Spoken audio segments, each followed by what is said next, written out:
World Diplomat 360, le monde sur vos écrans. Alors, j'aimerais qu'on parle un tout petit peu de la résurrection du groupe armé M23. Le groupe armé M23, vaincu par Joseph Kabila Kabange avant son départ au pouvoir, ressuscité par Félix-Antoine Tshisekedi Tshilombo. Je m'explique. Dès son arrivée aux affaires, Félix-Antoine Tshisekedi Tshilombo invite le groupe rebelle M23 à Kinshasa, logé, nourri, vêtu, déplacé par l'argent du contribuable congolais. Alors bien sûr, après il les dément en disant que ce n'était pas lui, c'était le ministre de l'Intérieur qui les avait invités. Voilà, c'était à son insu, il n'était pas au courant. Bon, on ne va pas rentrer dans la profondeur parce qu'après cela montre encore son incapacité de gérer la République démocratique du Congo. Alors parlons un tout petit peu des négociations. Qu'a-t-il réellement été négocié autour de cette table pendant 14 mois? Lors d'un briefing à la RTNC, le président Tshisekedi demande le fait d'avoir invité les M23 à Kinshasa.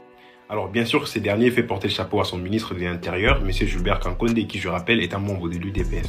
L'histoire retiendra que ce ministre n'a jamais été poursuivi par la justice congolaise pour avoir invité les rebelles M23 dans la capitale Kinshasa à l'insu du chef de l'État. Bizarrement, la Cour constitutionnelle n'existe pas lorsque l'affaire concerne un membre de l'UDPS ou sinon un proche de Tshisekedi. Ce gouvernement a ressuscité les M23 pour s'éterniser au pouvoir. Il y a juste qu'à étudier la chronologie de fait, vous comprendrez. Ils sont venus à Kinshasa, nourris, logés, vêtus, déplacés par l'argent du contribuable congolais. Et juste après leur départ, Bunagana tombe, Goma tombe, Uvira tombe, Bukavu tombe, etc. Et surtout que l'ancien ministre de l'Intérieur n'a jamais été poursuivi par la justice congolaise, alors que nous sommes sur un cas de haute trahison.